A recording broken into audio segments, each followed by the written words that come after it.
Semuanya, ya saya mulai. Assalamualaikum warahmatullahi wabarakatuh. Salam sejahtera Waalaikumsalam. bagi kita.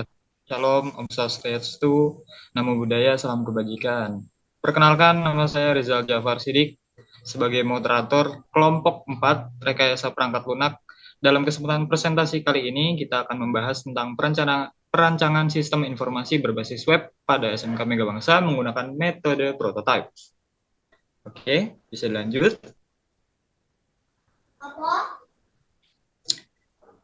Oke, yang pertama, saya akan memperkenalkan tim kami. Ya, tim kami terdiri dari 5 orang dari kelas 06 TPLE 002, yaitu yang pertama ada Dani Arjun Fahlevi, yang kedua saya sendiri, Rizal Jafar Sidik, lalu yang ketiga ada teman kita Sahrudin, lalu yang keempat Enwin Luis Putra, lalu yang kelima yang terakhir adalah Rizky. Oke, lanjut. Nah, di sini adalah ringkasan-ringkasan table of content yang akan kami sampaikan. Oke, yang pertama ada latar belakang dan permasalahan, lalu yang kedua akan ada tujuan dan manfaat, yang ketiga ada profil SMK Megabangsa, lalu yang keempat ada desain aplikasi, lalu yang kelima ada implementasi, dan terakhir akan ada kesimpulan di akhir video nanti. Lanjut, latar belakang permasalahan SMK Megabangsa.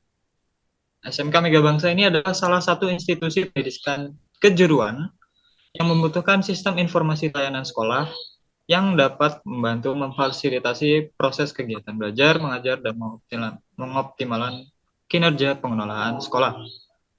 Kurangi sistem informasi mulai dari pelayanan akademik yang masih secara manual, SMK Megabangsa membutuhkan sistem informasi layanan berbasis web.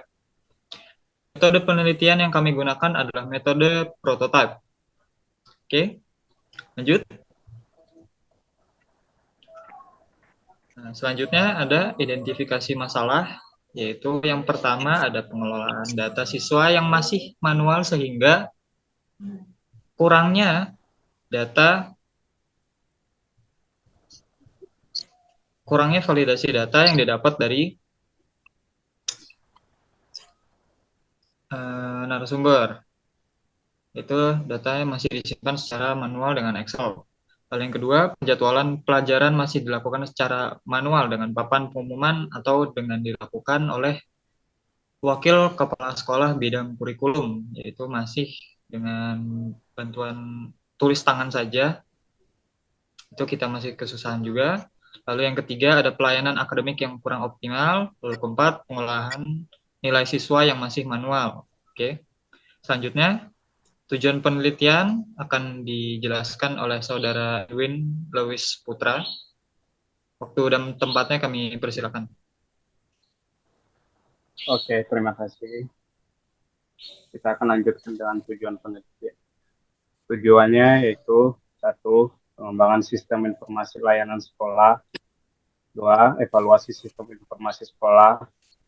Tiga, menganalisis kebutuhan pengelolaan layanan akademik. Lanjut,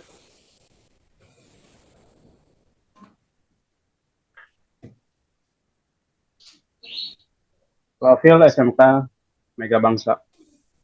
Visi misi yaitu menjadikan SMK swasta terkemuka yang melahirkan lulusan yang ber, yang berakhlak, mulia, terampil, kreatif, serta menguasai teknologi. Misi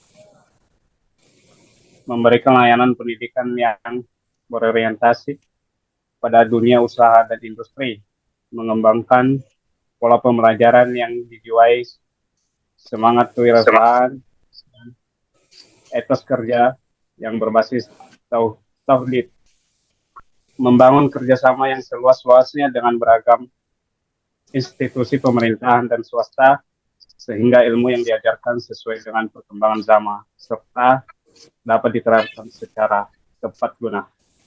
Lanjut.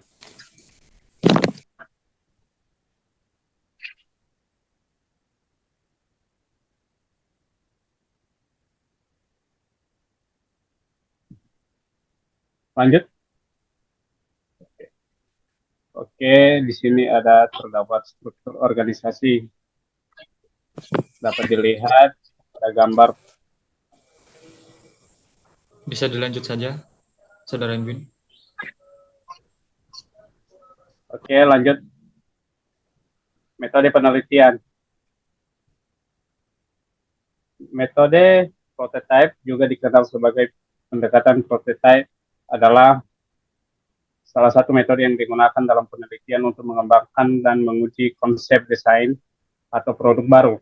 Metode ini melibatkan pembuatan model awal yang digunakan untuk mengeksplorasi, menguji, dan mengembangkan ide-ide sebelum mengimplementasikan sepenuhnya. Metode prototype sering digunakan dalam berbagai bidang seperti desain produk, teknologi informasi, dan pengembangan perangkat. Oke, selanjutnya dilanjutkan oleh saudara kami, Dani.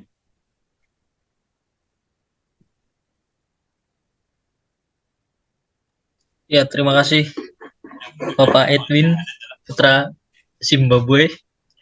Ya, di sini ada metode penelitian yang lanjutan dari yang tadi, langkah-langkah dari metode prototipe ini.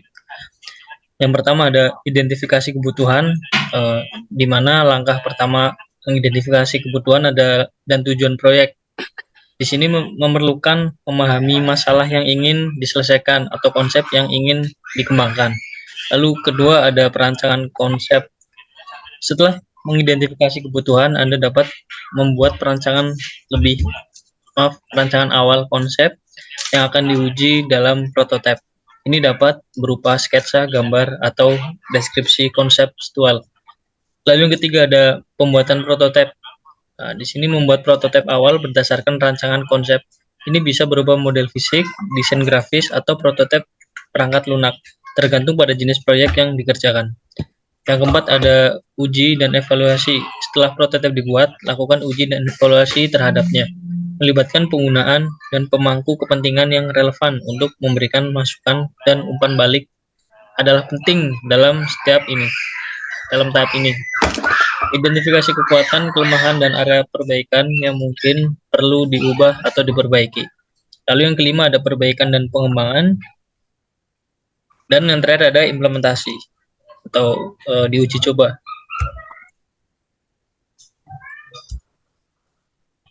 Nah, di sini ada activity diagram yang berjalan di saat ini ya di SMK Megabangsa, di mana masih manual semua. Ada tamu coy. Sistem yang sedang berjalan ini masih manual ya. Jadi dari umum ini siapa saja yang mengakses website itu, kemudian dia langsung menuju ke sekolah, sistem manual sekolah. Jadi dia tidak melewati web. Di sini bisa dilihat datang ke sekolah, terus dapat ke sekolah dia mendapatkan informasi. Lalu jika ingin melakukan PBDB juga langsung datang ke sekolah ya, tidak lewat website. Lalu siswa pun sama, dia harus datang ke ruang guru untuk mendapatkan informasi sekolah, data pribadi, data nilai maupun data jadwal. Dan juga guru juga di sini harus datang ke ruang guru ya, baru mendapatkan data pribadinya, terus mendapatkan data siswa dan bisa menilai input nilai siswa itu masih manual di sini.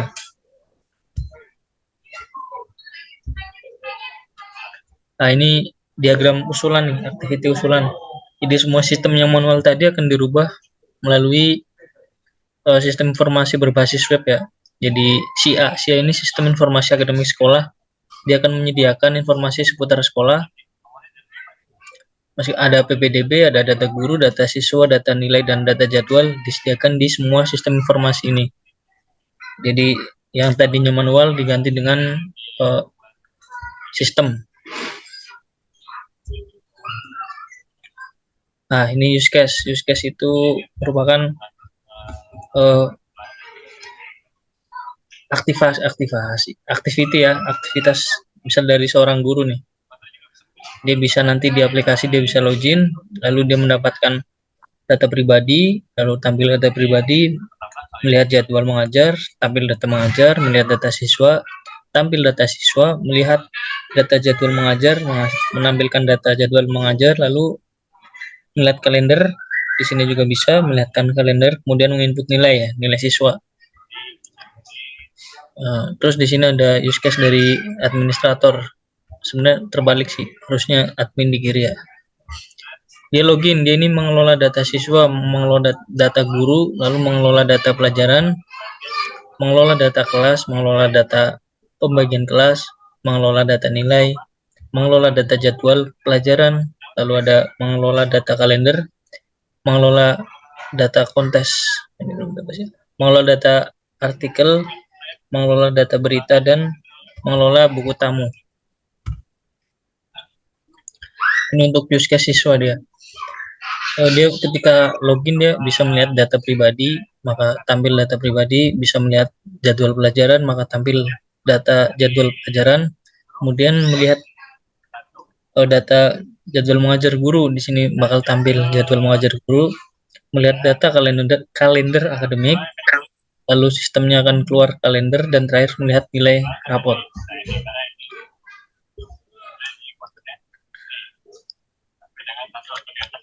Di sini ada ERD, Entity Relation Diagram.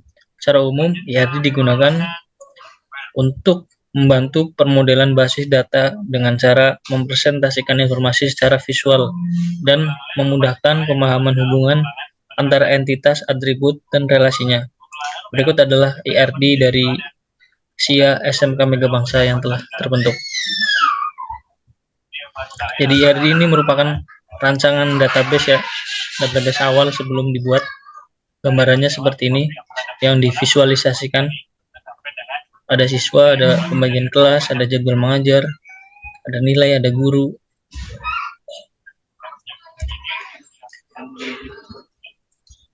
Ya, selanjutnya ada LRS. Ini akan dibawakan oleh saudara Rizky Fadilah. Waktu dan tempat dipersilahkan. Oke, selamat malam. Assalamualaikum warahmatullahi wabarakatuh. Waalaikumsalam. Saya Rizky Fadilah ya. Saya akan menjelaskan tentang kelas LRS ini ya. Yang pertama itu ada siswa. Nah, di siswa ini kita ada banyak sekali ya untuk tabel-tabelnya seperti agama, alamat email, dan jadwal, kelas, nilai, dan lain-lainnya. Lalu di dalam kelas kita juga memiliki seperti jurusan dan ID kelas. Lalu di di guru juga kita memiliki agama, alat, email, guru mapel, jabatan, lulusan, dan lain-lainnya. Lalu yang selanjutnya itu ada nilai. Di nilai juga kita sudah memiliki ini ya, ID kelas, ID mapel, nomor nilai, dan yang selanjutnya itu materi. Nah, dalam materi ini kita memiliki ID mapel, nama mapel, ya, seperti itu. Dan semuanya bisa dilihat juga dari tabel-tabel berikutnya. Nah, ayo lanjut.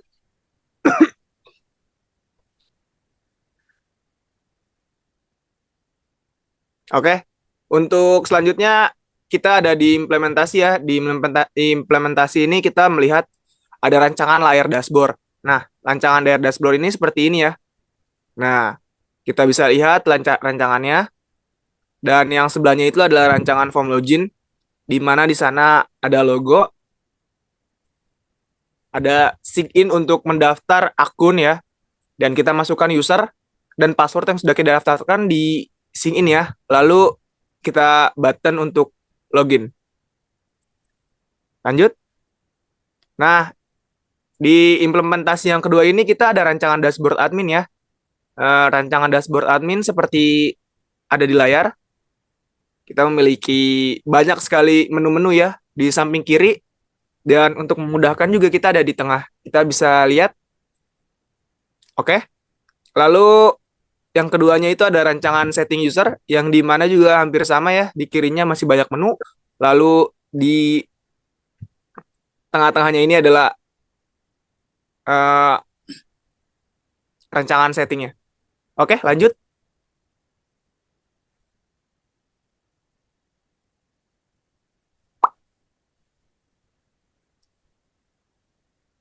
Oke, rancangan yang selanjutnya itu adalah rancangan halaman informasi ya, yang dimana di sini terdapat informasi data yang telah diinput. Lalu yang kedua di sebelah kanan ini adalah rancangan layar menu pengelola, yang dimana kita bisa lihat di sini ada banyak sekali pengelola seperti server 1, server 2, server 3, dan server 4. Nah, oke, lanjut. Nah, ini adalah implementasi yang ketiga ya. Kita bisa lihat rancangan halaman master data, yang dimana kita bisa lihat di sana ada data siswa, data guru, dan data kelas. Yang dimana di dalamnya seperti LRS tadi ya, banyak sekali tabel-tabel yang ada. Lalu yang sebelahnya itu adalah rancangan halaman jadwal,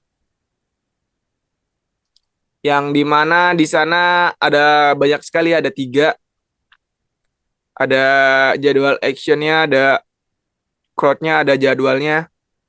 Nah, lanjut, oke. Nah, untuk implementasi yang keempat ini kita bisa lihat di sini ada rancangan pengelola data pada tabel informasi. Ini seperti rancangan sebelum-sebelumnya ya. Di sini juga ada server 1, server 2, server 3, dan server 4. Ya, masih sama juga. Nah, untuk yang sebelahnya juga rancangan dashboard guru. Nah, kita bisa lihat juga di sini ada dashboard guru, data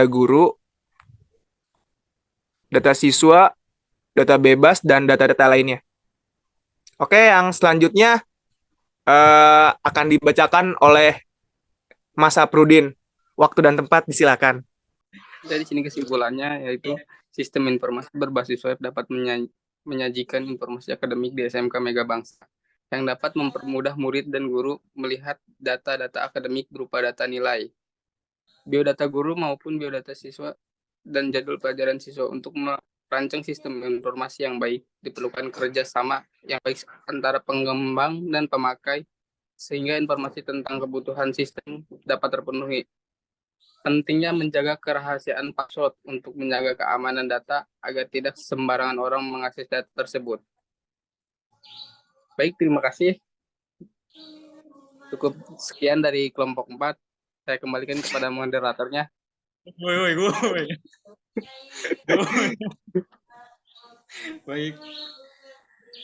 Oke, sekian presentasi kami hari ini. Malam ini jika ada kurangnya kami mohon maaf yang sebesar-besarnya. Semoga Bismillahirrahmanirrahim. Tadi ketinggalan Pak. Ini merupakan demonstrasi dari sistem informasi akademik pada SMK Mega Bangsa. Bisa dilihat di sini merupakan menu-menu yang ada. Di sini ada papan iklan dari SMK Mega Bangsa. Lalu di sini ada sejarah, misi dan kepala sekolah. Lalu ada kegiatan-kegiatan apa saja yang terbaru dari SMK. Karena memang ini tahapan masih prototyping, jadi aplikasinya belum 100%. Di sini ada program kejuruan yang ada 3, multimedia, TKJ, sama OTKP. Dan di sini ada fasilitas, ada ekstrakurikuler, dan bisa menghubungi untuk melakukan saran dan masukan. Semua kegiatan ini di looping dari laman dashboard admin ya. Kita masuk langsung ke halaman admin.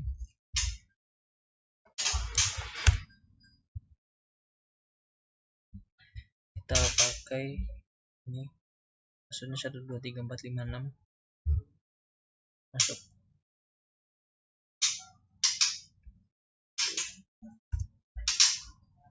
Nah, untuk informasi-informasi yang di depan tadi semuanya kita looping dari sini. Di sini ada berita utama ya. Nah, ini misalkan kita mau ubah nanti yang di halaman depan.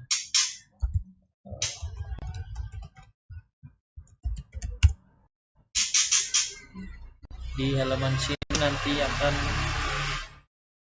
berubah. Papan iklan bisa berubah, sejarah bisa berubah, visi misi. Untuk struktur tidak ya, karena memang saya langsung tanamkan IMG-nya pada codingan. Nah, kalau kegiatan juga saya looping juga.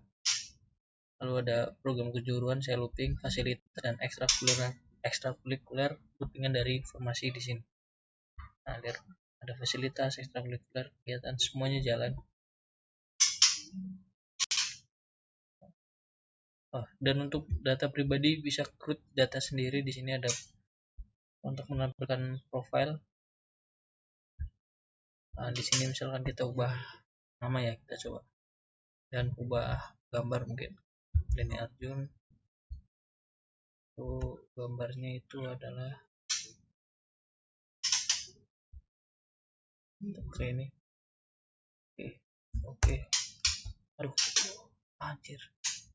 Bentar Pak, maaf. Tutupan gambar nih. Ya, karena ketutupan gambar ini harusnya ada di balik ini. Foto saya terlalu besar. Kalau misalkan, tapi ini nggak bakal berubah sih, karena belum diganti. Masih Denny Arjun Falevi. Cuma dia pasti bisa berganti ya. Lalu di sini ada data user. Nah, untuk user adminnya itu ada 2, ada kepala sekolah dan developer ya. Misal kita tambahkan lagi, hak aksesnya sama sih, karena memang pakai role ID juga untuk fungsi loginnya. Misal kita namain Ilham 12345 12345 sorry Ilham. Oke, kita masuk pakai Ilham ya. Apakah data bertambah di sini ya? Di sini ada Ilham, dia adalah developer. Sebenarnya bisa kita ketika logout. Ini udah pakai suite alert. Kita login menggunakan ilham@gmail.com. Kita masuk. Aduh, salah coy. Salah password. Passwordnya harusnya. Maaf, ada pesan 12345. Masuk.